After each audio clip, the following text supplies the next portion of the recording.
numbers Tracy. Now I know you've seen signs today, but okay, not many, and that's what I expected. However, in my time, I was known by everyone in Placerville, and I knew everyone who lived here. I was also known in New York, Chicago, China, and what was I known for? Shoes and boots, and my enterprise, my building, 325 Main Street, Tracy''S. It's still there now in bas relief. However, even though I had a home, lovely home on Union Street, very prestigious, and I had two sons who married into families who were very well known in the community, and that in my day said something. I had a humble beginning. I came to Mud Springs in 1859 with nothing, absolutely nothing.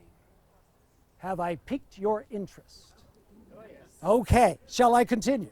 Yes. All right. Well, I came from Ohio at the age of 23, and in Mud Springs, it has a new name now, El Dorado. Yes, it's still there, I presume.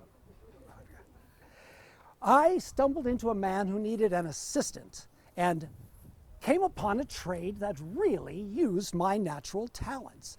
I became a shoemaker. Now, in that time, there was a term cobbler.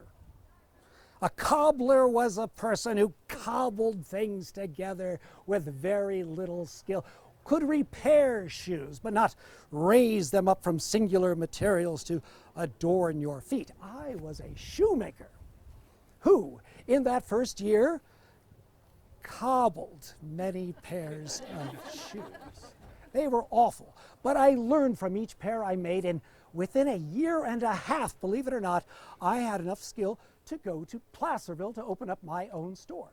Now, Placerville was just recovering from a tragedy in 1856. Who can tell us what that was? Fire. How many? 3 fires in 1 year devastated the town, and Placerville was just picking itself up when I arrived. I met a man named J.W. Dench, who was a saddle and harness maker. He and I pooled our resources and bought our materials, mostly leather, at bulk prices. We also set up a storefront right across the street from the Carey House Hotel. That's still standing, correct? Yes. Well, it was just rebuilt in my time. Now, people from all over the country would come to the Carey House, and some of them would come across the street and want a new pair of handmade shoes. Every shoe required the making of a last. A last. Do you know what that is? Well, you've come to the right place. I'll tell you. A last was a hardwood block carved by me to match your foot as a replica. Long toes, wide, narrow, high arch, low, all incorporated into the last. Then we would make the shoe over and around that last so your Tracy shoe fit you like no other. On this last, I would write your name and address. I had lasts from just about every citizen in Placerville, as well as people from Chicago or New Orleans. These were all stockpiled, categorized, organized, so you could wire me and ask for a new pair of shoes, and I would be able to make it using your last, and it would fit exactly like the pair you purchased here in Placerville. Now, there was one particular last that lasted in my heart. A Scottish gentleman came in one day with his grown daughter, Maggie, and she needed a new pair of shoes. So I measured carefully her feet. I was so glad she had 2. And I found her rather vivacious and charming. And while measuring her feet, I had yearnings for hearth and home. I was 35 years old, I reminded myself, and a prosperous businessman. I think she was thinking the same thing. She was 18 and ready to start a family. And so 1 year later, we did. We were married. A year after that, we had our first, Mary Estella. And a year after that, her little brother, Perry. And 2 years after that, in the year of the centennial, Henry Jr., Henry H. We were a happy family with lots of noise, 3 children under 4 years of age, you can imagine. I was busy putting my name on my building when tragedy entered our home.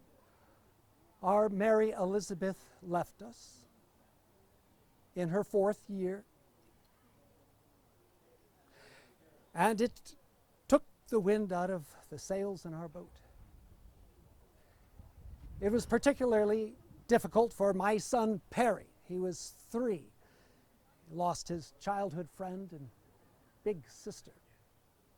He would follow my wife around for months, not letting her out of his sight. And would be asking, when is Mary Elizabeth coming back? It affected him profoundly, and he stayed close to home and family for the rest of his life. At 19, he joined me in our enterprise and brought in all sorts of innovations. In the years to come, we had plate glass windows, electricity, a telephone machine, and our phone number, 49. As in 1849ers, so easy to remember. Hello, yes, connect me to 49, Tracy's Shoe Store. Dependable shoes for men, women, and children. Now, Henry, much different. He was more outgoing, academic. He went to the San Jose Normal School to become a teacher. Hobnobbed after graduation with all the intellectual elite. However, he did have a family streak in him, because when Margaret wired him that my health was not 100%, he came home in a summer and stayed with Perry and myself to run the business.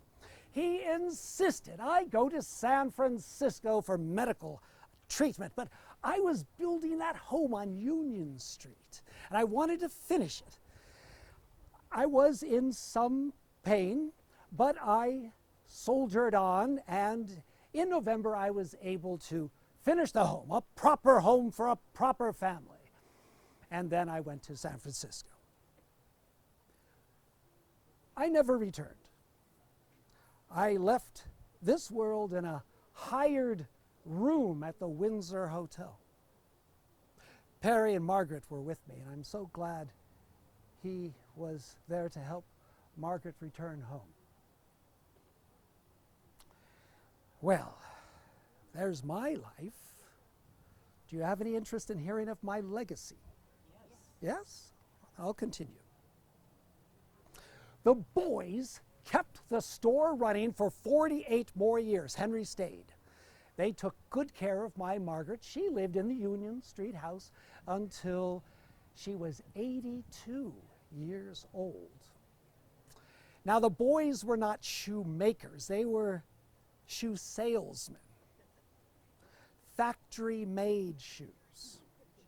And they needed storage for all these boxes of shoes they had, so they disposed of all of my lasts.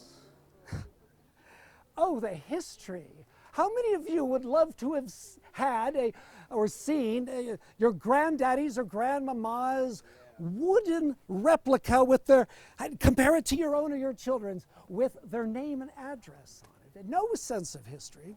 But they were excellent businessmen, and they carried the business on through the Spanish influenza, the Great Depression, 2 world wars. World wars.